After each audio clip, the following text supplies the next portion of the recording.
Depuis peu, j'ai la chance d'avoir une maison et comme vous le savez peut-être si jamais vous regardez les vidéos, j'ai également 2 chiens. Et entre la période des mues et le retour des balades sous la pluie, la maison peut très vite devenir très sale. Il faut passer l'aspirateur absolument tous les jours et la serpillière également pour essayer de maintenir quelque chose de propre. Et en plus d'être pas forcément très cool à faire, et bien ça prend énormément de temps.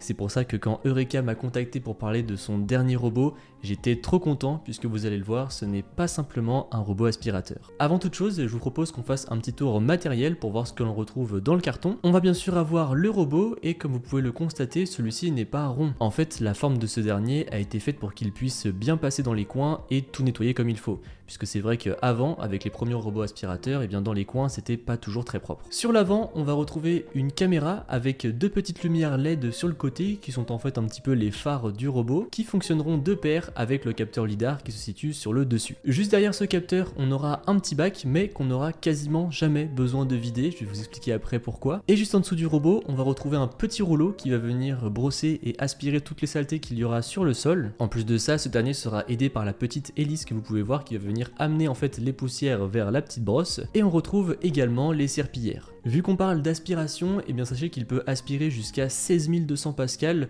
c'est énorme, c'est un des robots aspirateurs les plus puissants du marché et pour vous dire, il est même plus puissant que certains aspirateurs traditionnels. Et donc comme je vous le disais, donc toutes les saletés sont stockées sur le robot et en fait pas besoin de le vider puisque quand le robot va arriver à la base, et bien en fait c'est la base qui va aspirer toutes les saletés du robot pour les faire remonter dans le petit sachet à déchets. Et une fois que le sac de l'aspirateur sera plein, et bien vous n'aurez juste qu'à le vider un petit peu comme un aspirateur classique. Pour terminer sur la partie aspiration, sachez que derrière le rouleau, et bien vous avez des lames qui vont couper tout ce qui va être cheveux, poils longs, etc. Et contrairement à d'autres robots, et bien ce sont des lames actives qui vont donc bouger.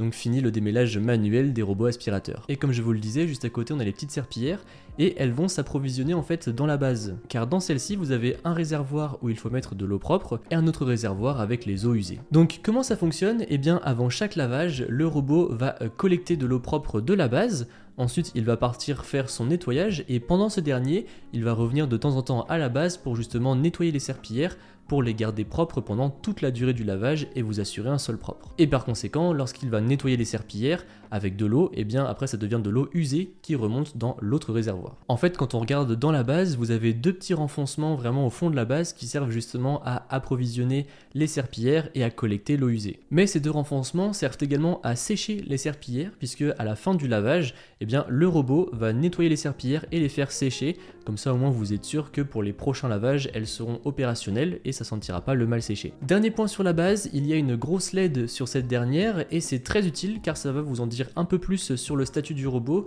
Par exemple, la dernière fois, je suis parti de chez moi sans mon téléphone et en rentrant, j'ai vu directement qu'il y avait un problème de par justement la LED qui clignotait en rouge. Après sinon, bien évidemment, vous avez l'application qui vous enverra des notifications à chaque fois. Et justement, parlons un peu plus en détail de cette application car il y a énormément de choses à dire. Donc une fois que tout sera configuré, d'ailleurs c'est très simple à configurer, hein, on a simplement quelques étapes où il faut connecter le robot au Wi-Fi, donc vous allez voir c'est très bien expliqué, ça se fait très bien. Donc une fois que tout sera configuré, l'application se présentera comme ceci, avec le robot, son statut, sa batterie, des raccourcis pour lancer un nettoyage rapide et surtout un bouton entrée. Et comme je vous le disais tout à l'heure, on va également retrouver le centre de notification juste au-dessus et c'est là qu'on verra un petit peu toutes les alertes du robot. Le plus intéressant c'est de cliquer sur entrée et là vous allez pouvoir avoir accès à toutes les fonctionnalités du robot et vous allez voir il n'est clairement pas en reste. En haut vous allez retrouver le statut du robot, donc ça va être utile pour voir par exemple s'il est en train d'aspirer, de serpiller, voir s'il est en train de faire de la collecte de poussière, de sécher les serpillières. Et en plus de ça vous avez également le temps restant, donc c'est vraiment pas mal. Vous aurez également la surface en mètres carrés qu'il aura nettoyé ainsi que le temps qu'il a mis. En dessous vous allez retrouver justement la carte de votre domicile ainsi que partout là où le robot est passé si jamais vous venez tout juste de faire un nettoyage, sinon vous aurez juste une carte classique. Sur cette carte on va également pouvoir remarquer pas mal de choses, donc comme je vous le disais on a le trajet du robot mais on peut également voir de petites icônes.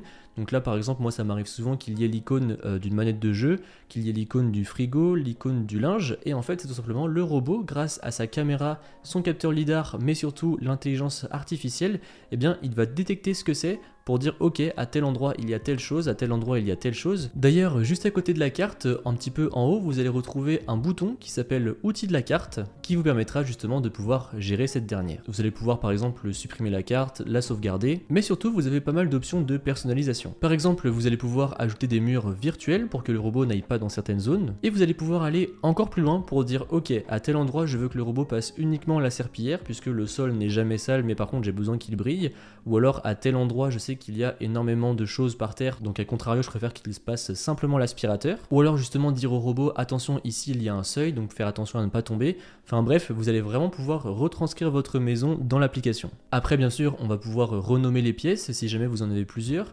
Et en termes de personnalisation, ça peut aller encore plus loin puisqu'en fait vous pouvez ajouter vous manuellement par exemple les endroits où vous avez votre canapé, votre table à manger et afficher la pièce en 2D ou en 3D. Comme ça vous pouvez vraiment retrouver une copie miniature de votre maison dans l'application, et si vous prenez vraiment le temps de tout bien faire, ça rend vraiment très bien. Si on revient un cran en arrière, juste en dessous on va retrouver le bouton patrouille, c'est un de mes boutons favoris car en fait grâce à ce dernier vous allez pouvoir prendre contrôle du robot. Typiquement vous n'êtes pas chez vous, vous voulez voir que vos animaux se portent bien ou tout simplement qu'il n'y a pas eu d'effraction chez vous, et bien vous pouvez prendre contrôle du robot grâce à ce bouton patrouille. En fait il va allumer la caméra et vous allez pouvoir tout ce qui se passe dans votre domicile, et si jamais il fait noir, et bien il va allumer ses petits phares pour que vous puissiez y voir plus clair. Donc soit vous avez la patrouille automatique, soit ça se passe comme un robot téléguidé, vous allez pouvoir un petit peu l'emmener là où vous voulez. On revient en arrière et pour terminer on va retrouver trois options en bas vous permettant soit de nettoyer la pièce entière, donc le nettoyage complet, soit de faire un nettoyage en zone, ou bien de nettoyer qu'une seule pièce si jamais vous avez plusieurs endroits. Et ensuite, justement, en dessous, vous allez pouvoir retrouver vos options de nettoyage, et là c'est très très fort, notamment grâce à l'IA, car vous avez une option qui se nomme sans souci, et en fait qui va faire correspondre le nettoyage en fonction de la pièce, en fonction du sol. Par exemple, il va nettoyer plus fortement les entrées, puisqu'il va savoir que bon, bah, c'est potentiellement là qu'il y a le plus de saleté, et à contrario, il va être un peu plus doux dans les chambres, puisqu'il y a un peu moins de poussière. À côté, vous retrouvez le mode aspirateur et serpillière, où en fait le robot va aspirer et passer la serpillière en même temps, et là justement vous allez pouvoir absolument tout personnaliser. Vous allez pouvoir gérer si vous voulez qu'il aspire plus ou moins fort, la quantité d'eau, si vous voulez qu'il y ait beaucoup d'eau, pas beaucoup, et vous allez également pouvoir gérer le trajet du robot. Ce qui est hyper intéressant, c'est que vous avez également un mode nuit qui fera passer le robot mais quasiment sans aucun bruit. Franchement, j'étais assez épaté, mais même déjà en standard, j'ai été là aussi encore une fois bluffé par la nuisance du robot parce qu'elle est vraiment très minime, et franchement ça ne gêne pas de l'avoir en mode standard et de pouvoir continuer à regarder la télé à côté. Et en plus de ça, il est relativement efficace, et encore une fois ça change des premiers robots aspirateurs que personnellement j'ai pu avoir, où il fallait les mettre en mode max si jamais vraiment on voulait avoir quelque chose de propre ensuite, mais c'était un bazar pas possible en termes de nuisance. À côté, vous avez le mode aspirateur puis serpillière, donc en gros le robot va d'abord aspirer partout dans la pièce et ensuite passer la serpillière partout, et ensuite vous avez le mode aspirateur uniquement ou le mode serpillière uniquement, ou encore un mode personnalisé où là ça va rejoindre un petit peu ce que je vous disais tout à l'heure. Vous allez pouvoir le dire par exemple, bon bah dans telle pièce je veux que tu fasses uniquement la serpillière, dans telle pièce uniquement l'aspirateur,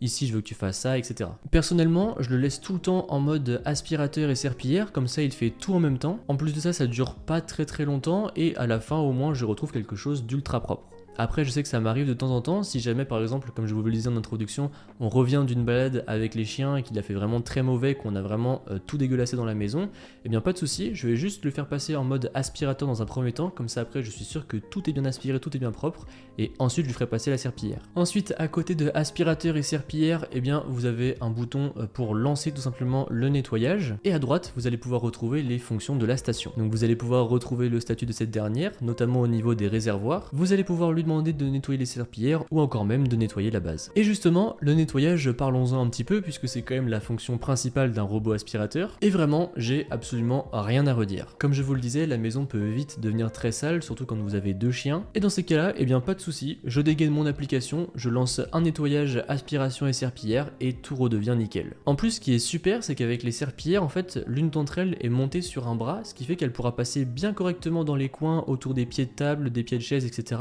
Et ça pareil, ça marche très bien, j'ai été assez bluffé, je dois l'avouer. Pareil pour tout ce qui est réservoir d'eau, en fait comptez environ 4 à 5 lavages, et ensuite il faudra changer les réservoirs, que ce soit remettre de l'eau propre ou vider les eaux usées. En plus de ça, le robot va détecter les tapis, et grâce aux paramètres qui se trouvent dans les 3 petits points en haut à droite quand vous faites entrer, eh bien vous allez pouvoir gérer un petit peu les comportements du robot face à un tapis. Par exemple, vous allez pouvoir faire éviter les tapis ou juste les aspirer. Et d'ailleurs, dans cette rubrique de paramètres, vous avez encore là aussi énormément de réglages et de fonctionnalités pour le robot. Par exemple, vous allez pouvoir voir les historiques de nettoyage, programmer des nettoyages. Vous allez également pouvoir ajuster les paramètres de nettoyage. Donc comme je vous le disais tout à l'heure, moi tous les 12 mètres carrés, le robot revient à la base, collecte la poussière et nettoie les serpillières. Vous allez également pouvoir régler la température de lavage des serpillières, la température de séchage de ces dernières, bref, c'est vraiment ultra complet. Deux derniers petits paramètres intéressants, c'est que vous allez avoir tous les consommables du robot aspirateur, vous allez pouvoir voir leur durée de vie, comme ça vous savez à peu près quand est-ce qu'il faut changer quel accessoire, et vous avez à chaque fois des petits conseils à côté pour dire comment il faut prendre soin de l'accessoire. Donc pour la durée de vie du robot c'est très bien, et la dernière rubrique dont je voulais qu'on parle c'est la rubrique IA, et là c'est hyper bluffant. Déjà par exemple vous avez la technologie de détection des obstacles justement grâce à l'IA, mais ça va encore beaucoup plus loin, puisque par exemple le robot va pouvoir détecter automatiquement l'humidité de la pièce et en fonction de cette dernière adapter la température des serpillières. Ou alors vous avez également un mode où si le robot ne les nettoie pas pendant longtemps, eh bien il va se mettre automatiquement en mode intensif pour bien tout nettoyer dans la maison pour que vous puissiez retrouver quelque chose de comme neuf. Et pour finir vous avez également le nettoyage ciblé, donc en fait grâce aux différents capteurs il va repérer là où il y a des tâches et justement se focaliser sur ces dernières. Donc franchement que ce soit du nettoyage avec que l'aspirateur, avec que la serpillière, que ce soit sur du parquet, du carrelage, des tapis, beaucoup de saleté, pas beaucoup de saleté, le robot ne m'a vraiment jamais déçu. Surtout qu'en plus de ça, comme vous avez pu le voir, on a énormément de paramètres pour pouvoir ajuster le robot à notre domicile, donc c'est très compliqué de faire un nettoyage raté, même si finalement en automatique, eh bien il se débrouille très bien également, puisque c'est ce que j'ai fait les premiers jours parce que j'avais pas trop le temps de fouiller un peu dans l'application, voir un petit peu les différents paramètres, et c'était déjà très bien. Franchement, pour moi, c'est le robot aspirateur serpillière ultime, il vous fera gagner un temps fou. En plus de ça, vous avez les intégrations IA et les fonctionnalités de caméra qui vous serviront pour checker un peu votre domicile si jamais vous n'y êtes pas. Et ça tombe bien qu'on parle de tout ça puisque sachez que le robot est certifié TÜV Rheinland, ce qui assure une sécurité et une conformité aux normes européennes. Même pour tout ce qui est tapis, j'avais un peu peur puisque vous savez, moi j'ai des tapis pour aller vers l'extérieur, donc un tapis dans l'entrée et un à côté de la baie vitrée pour aller dehors. Et ce sont des tapis qui collectent vachement de poussière et de saleté puisque c'est souvent sur ces derniers qu'on va venir s'essuyer les pieds. Donc j'avais un petit peu peur avec le robot et au final quand il va dessus, eh bien il va venir rétracter la serpillière pour pouvoir passer l'aspirateur tranquille sans que les serpillières soient tachées. Donc franchement cette crainte là a été très vite levée. Honnêtement je vois pas trop ce qu'on pourrait reprocher à ce robot, alors après ça a un prix, 1099 €, mais quand je vois toutes les technologies qu'il embarque, plus le temps que ça fait gagner, et bien au final oui c'est un gros investissement, mais sur le long terme et bien vous serez gagnant. En tout cas je vous mettrai tous les liens dans la description pour aller checker tout ça, et un grand merci à Eureka d'avoir sponsorisé la vidéo et d'en avoir été partenaire. Et sur ce, moi je vous dis à maintenant dans une prochaine vidéo. Allez, salut!